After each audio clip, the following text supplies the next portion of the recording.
देखिए जनाब, ये कोई बहुत बड़ा मैटर नहीं है। एक कॉन्स्टिट्यूंसी, एक हलका हुजूराबाद का, मैं जानता हूँ वो बीजेपी ने नहीं जीता, वो एक शख्सियत की जीत है। वो जो हमारे टीआरएस से गए थे एटल राजेंद्र साहब, उनको अवामी हमदर्दी हासिल थी और वो हमदर्दी की लहर में जो है वो जीत गए। तो इसका मतलब ये नहीं है कि जो है वो मैं आपको बता दूं कि बच्चों को आपने देखा होगा कि जब चॉकलेट देते हैं तो बच्चे बहुत खुश हो जाते हैं। तो बस ये एक चॉकलेट है। 119 हलक़े हैं हमारे तेलंगाना रियासत में, और उसमें एक या दो हासिल कर लेने से कोई बड़ा मसला तो हल नहीं होगा। अभी भी मैं समझता हूँ रियासत तेलंगाना शायद अभी जो इक़्तिदार पे जो पार्टी है टीआरएस, उनके पास 100 से ज़ायद यानी 104 या कुछ हो है, इतनी सीटों पर वो है। और अभी भी जो है पूरी रियासत एक मजबूत हाथों में है। केसीआर जैसे कायद के पास पूरी रियासत है।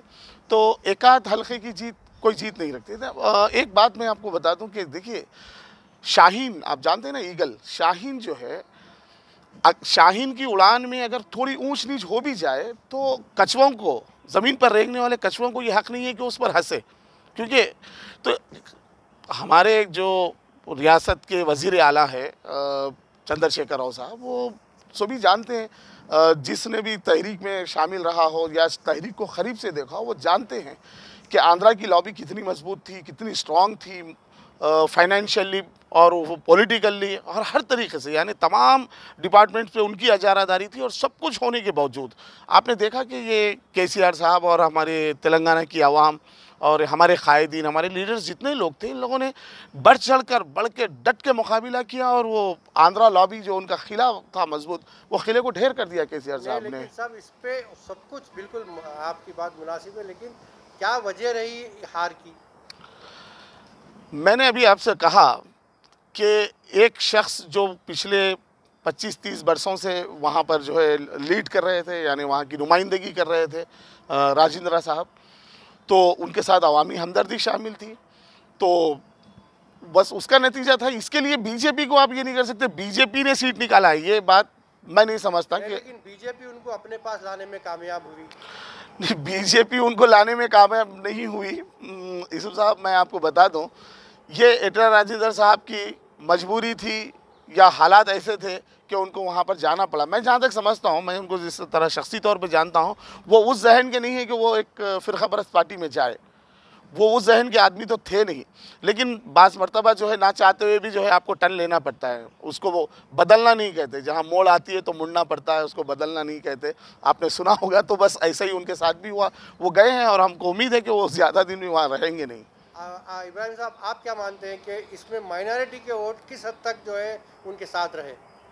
मुस्लिम माइनॉरिटीज़ की आप अगर बात करें तो पहली बात तो मुस्लिम माइनॉरिटीज़ के वोट उस कॉन्स्टिट्यूंसी में बहुत कम है।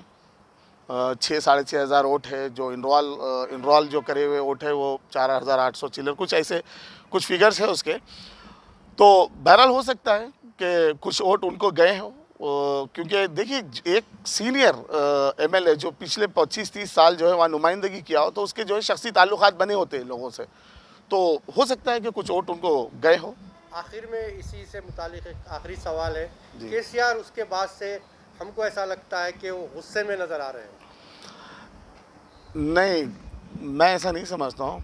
मैं, जो लोग तेलंगाना की जिद्दोजहद से और उसकी तहरीक से वाकिफ़ है और उसके उतार चढ़ाव से वाकिफ़ है, तो आप देखे होंगे कि कई मौके ऐसे आए कि जहां हमको बहुत मायूसी हो जाती थी तेलंगाना वालों को, लेकिन फिर हम फिर उठते थे और फिर स्ट्रगल करते थे और करके जो है, और आखिरकार आपने देखा कि नतीजा ये हुआ कि तेलंगाना की तश्कील हुई और हम सब जो है कामयाब हुए। हमको तेलंगाना हासिल करने में कामयाबी मिली। केसीआर एक मामूली शख्स नहीं है, ये हिंदुस्तान के एक बहुत बड़े लीडर है। अब इनके जो कारनामे हैं, इनकी कोई मिसाल और कोई नज़ीर पूरे मुल्क में नहीं मिलती। ये एक बहुत बड़ी तारीख रकम किए हैं, वो तेलंगाना की तश्कील हो या उसके बाद का जो डेवलपमेंट हो। अब रहा बीजेपी का ये थोड़ा सा ये जो असर आपको नज़र आ रहा है उसके ऊपर जो है ये जो हल्ला गल्ला हो रहा है, सो ये ऐसा नहीं है।